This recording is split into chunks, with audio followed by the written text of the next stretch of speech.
misi utama Quran menegakkan tauhid, memerangi kemusyrikan, membebaskan manusia dari ketergantungan kepada benda. Dari situ kualitas sumber daya manusia dimulai. Saya sering ungkapkan selama ini sistem pendidikan kita cuma mengisi otak, bukan membentuk watak. Otak diisi segala macam ilmu, tapi hati kosong, agama rapuh, akhirnya moral rendah. Muncul manusia-manusia yang pintar, cuma sayang tidak benar. Indonesia kita bangkrut, Indonesia kita terpuruk, Indonesia kita sakit sekarang ini, kan ulahnya orang-orang yang pintar tapi tidak benar.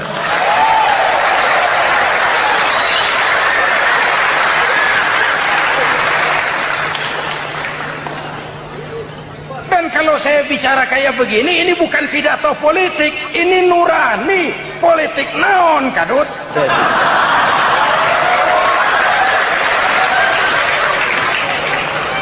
Ini nurani, ini tanggung jawab sebagai anak bangsa. Manusia bersuku-suku, ya. Manusia berbangsa-bangsa, memang itu diakui oleh Al-Quran. Min dzakari wa untha waja'alnakum syu'uban wa qabaila. Kami ciptakan kamu dari laki-laki dan perempuan. Kami jadikan kamu bersuku-suku dan berbangsa-bangsa. Apa tujuannya? Agar kamu saling mengenal satu dengan yang lain. Yang terlepas dari ras, dari manapun orang datang, apapun warna kulitnya, dari suku apapun ia dilahirkan, kalau akidahnya sama, itu kan saudara kita.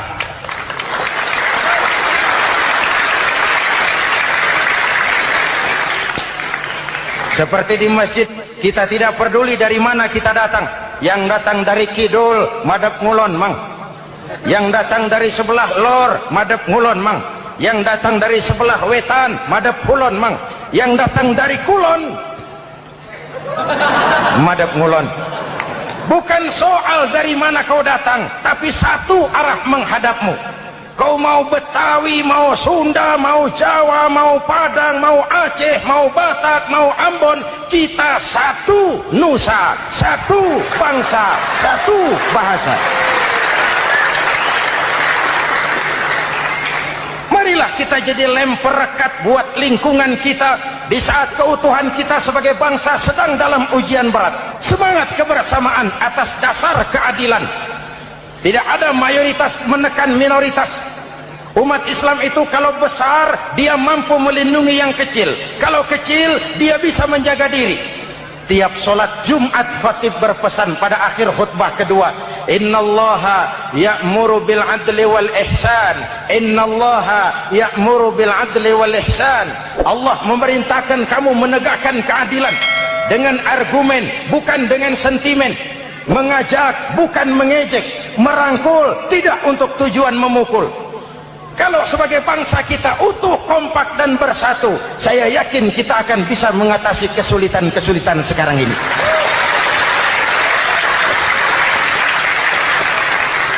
Kan kita prihatin kadang-kadang tawuran antar desa, antar RT, antar RW, antar kecamatan, sampai antar elit di atas. Makanya saya ulang lagi pesan ini, kalau elit di atas tawuran, jadilah penonton yang baik. Saudara-saudara kaum muslimin yang saya cintai, kita prihatin, kita seakan tercabut dari akar budaya kita sebagai bangsa. Kenapa kita yang berfalsafahkan Pancasila, kenapa kita yang berketuhanan yang Maha Esa tiba-tiba jadi beringas dan brutal? Muhammad Toha teriak takbir ngadepi Belanda. Bung Tomo teriak takbir ngadepi Belanda. Ayeuna takbir ngadepi batur sadulur salembur. Nanaonan.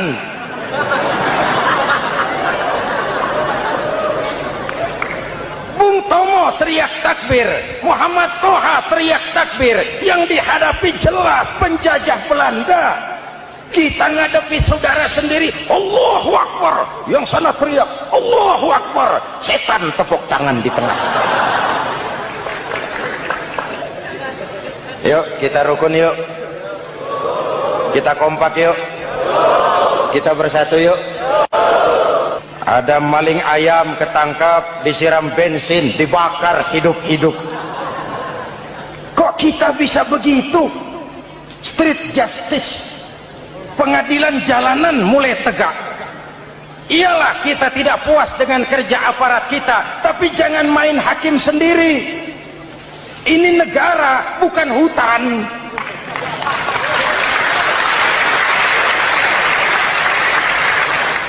Jangan mencegah kemunkaran dengan menegakkan kemunkaran baru. Oleh hal-hal yang sepele, yang mestinya kita bisa mencari jalan keluar dengan baik. Ayo luruskan saf, rapatkan barisan, satukan langkah, tautkan hati. Kita satu umat yang satu, diikat oleh Al-Quran. Hanya dengan kebersamaan kita akan mampu menata hari esok yang lebih baik atas dasar keadilan dan kebenaran. Al-Quran membebaskan manusia dari gaya hidup sekuler. Quran mengingatkan, awas bung, ada hidup sesudah mati, ada akhirat sesudah dunia. Lebih untung orang yang percaya akhirat daripada yang tidak. Paling tidak hidupnya normatif. Contoh, saudara yakin akhirat ada, lalu saudara hidup baik-baik, menjauhi yang munkar, meninggalkan yang haram, saudara sujud, puasa, jihad, lalu saudara mati. Setelah mati ternyata akhirat tidak ada ruginya. Paling kurang kita sudah dicatat sebagai orang baik. Sebaliknya, saudara tidak percaya sama akhirat, lalu hidup seenaknya, judi, mabuk, zina, nipu orang, korupsi, tenggelam dalam kemunkaran, lalu mati. Setelah mati ternyata akhirat ada. Baik, kemana anjen?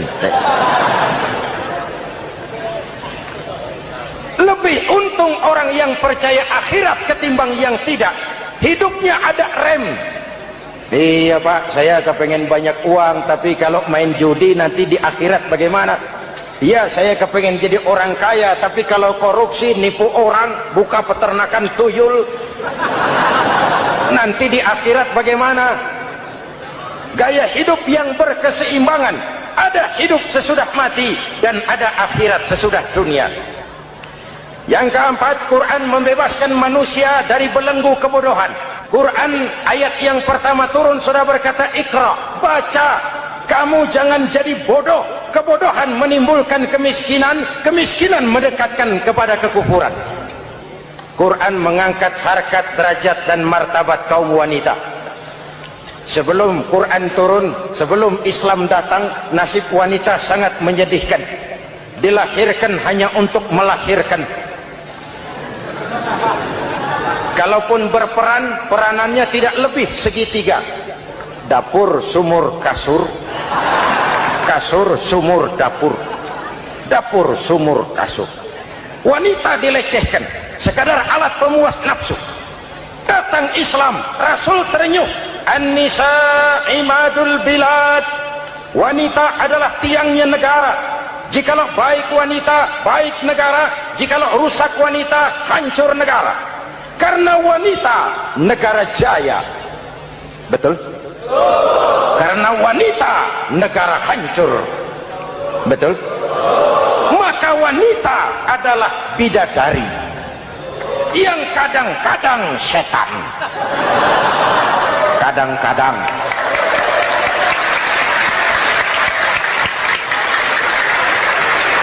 Ini yang hadir di sini bidadari semua. Ibu bapak, saudara-saudara hadirin yang saya hormati. Lalu bagaimana sikap kita terhadap Al-Quran? Quran sendiri menjelaskan, "Tsumma awrasnal kitaba alladzina istafaina min ibadina." Kemudian kami wariskan kitab Al-Quran yang kami pilih buat hamba-hamba kami yang terpilih. Luar biasa. umatnya umat pilihan, rasulnya rasul pilihan, kitabnya pun kitab pilihan. Kami wariskan Al-Quran kepada hamba-hamba kami yang kami pilih. Bagaimana sikap mereka setelah menerima Al-Quran? Terbagi tiga. Pertama, faminhum zalimun linafsihi. Di antara mereka ada yang setelah menerima Al-Quran lalu zalim kepada dirinya sendiri.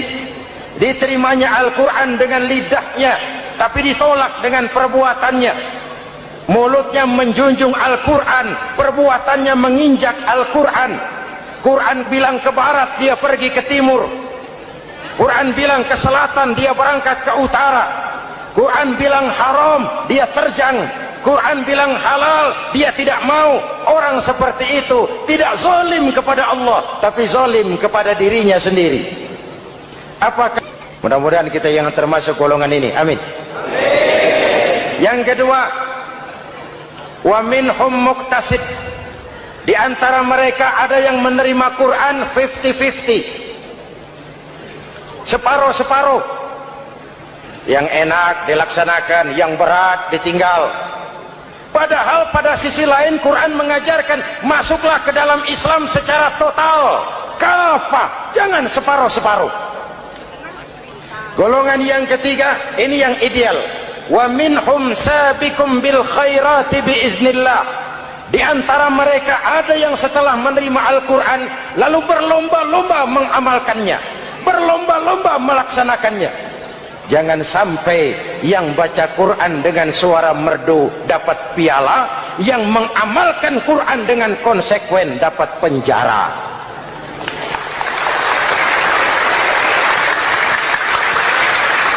Itu ironi, itu menyedihkan, itu memilukan, dan itu memalukan.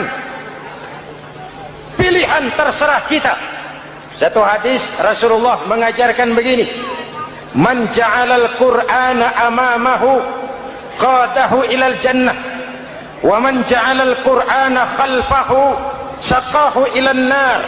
Siapa yang meletakkan Quran di depannya, dijadikannya Quran sebagai imam, Quran akan membimbing dia ke surga, surga dunia, lebih-lebih surga akhirat.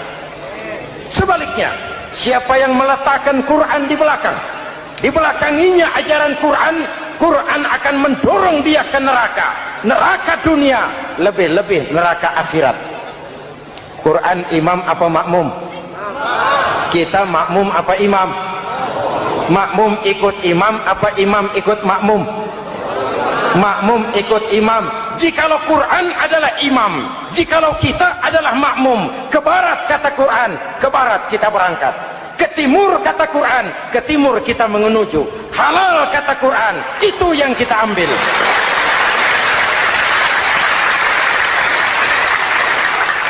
Ini laki-laki ini seneng nggak sama perempuan? Normal. Kalau nggak seneng saya ragu-ragu. Perempuan seneng nggak sama laki-laki?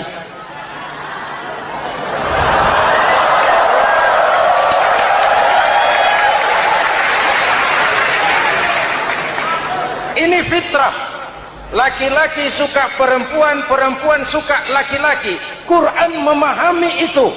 Hai laki-laki, kau senang dengan perempuan. Hai perempuan, kau suka dengan laki-laki. Oke, lewat sini, lewat pintu yang disebut nikah. Kalau kitab suci melarang nikah, itu bertentangan dengan fitrah manusia.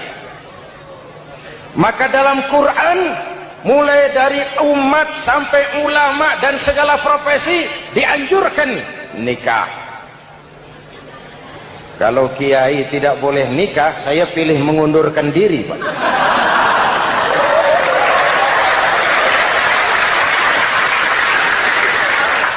Itu bertentangan dengan fitrah. Lagian mubazir dikasih perabotan nggak dipakai.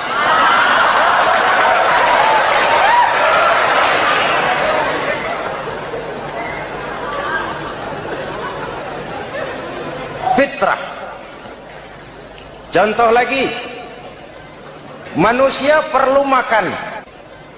Kalau ada kitab suci menyuruh puasa terus dari pagi sampai sore sampai malam sampai pagi lagi, eta teh kitab gelo.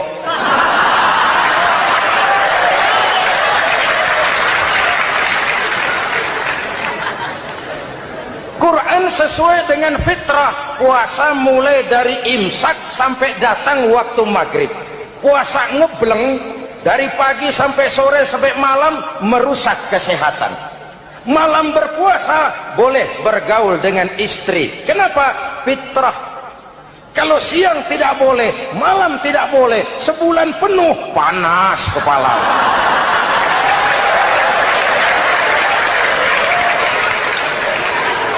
Rontok rambut. Hadirin yang saya hormati, itu yang pertama. Yang kedua, kita yakini Quran sebagai kitab suci karena isinya tidak saling bertentangan, konsekuen, konsisten. Kalau ada satu kitab, di satu ayat mengajarkan Tuhan Esa, di lain ayat mengajarkan tiga, liar eta mah. Bagaimana kitab suci isinya paradoks? Bagaimana kitab suci isinya saling bertentangan? Di ayat manapun sekali Quran berkata Allah itu Esa, selamanya Esa. Isinya tidak saling bertentangan. Lalu yang ketiga, kita yakini Quran kitab suci karena dia bersih dari intervensi manusiawi. Sejak turunnya Al-Quran menantang, jikalau kamu ragu terhadap Quran yang kami turunkan kepada hamba kami Muhammad, kamu anggap itu cuma bikinan Muhammad. Kalau Muhammad bisa, kamu tentu bisa. Baik, bikin satu surah semacam Al-Quran. 14 abad yang lalu tantangan ini turun dan sampai malam ini belum terjawabkan. Pak, barangkali tidak ada yang mau coba. Banyak. Antara lain Musailamah Al-Kazzab, dia mencoba membuat menandingi Al-Quran. Dia buat satu surah namanya surah Al-Fil. Bunyinya begini, bikinan Musailamah. Al-Fil, wa mal-fil, wa ma adraka mal-fil, lahu khurtumun tawil, wa lahu zail. Sudah berbentuk syair. Isinya apa? Al-Fil, gajah. Wa mal-fil, apakah gajah itu? Wa ma adraka mal fil, tahukah kamu apa itu gajah? Lahu khurtumun tawil, dia punya belalai panjang. Wa lahu zail, dan dia punya ekor. Enggak usah turun ayat begituan, orang tahu.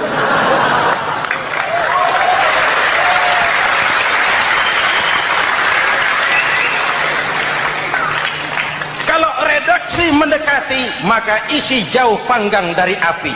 Kitab suci bersih dari campur tangan manusiawi. Maka Al-Quran, ke bahasa apapun dia diterjemahkan, naskah aslinya tetap ikut. Dia boleh diterjemahkan ke bahasa Sunda, bahasa Jawa, bahasa Padang, bahasa Inggris, bahasa Jerman, bahasa Belanda, naskah aslinya tetap ada. Kenapa? Bahasa ke bahasa perbedaannya sering frontal. Kalau dari gelas menjadi gelas, eta mah caket. Dari lem menjadi lampu, itu masih serumpun. Tapi cokot Sunda dengan cokot Jawa, itu jauh bedanya. Atos Sunda dengan atos Jawa, itu jauh. Ulama Sunda sama ulama Jawa nggak pernah akur kalimat atos ini.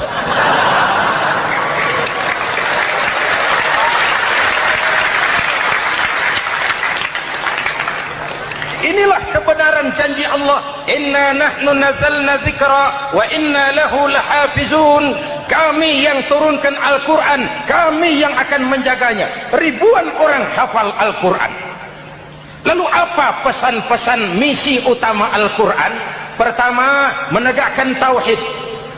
Ini yang lebih dahulu. Ibu bapak, saudara-saudara hadirin yang saya hormati, Rasul kalau masuk sepertiga yang akhir, sing-singan baju, hamparkan saja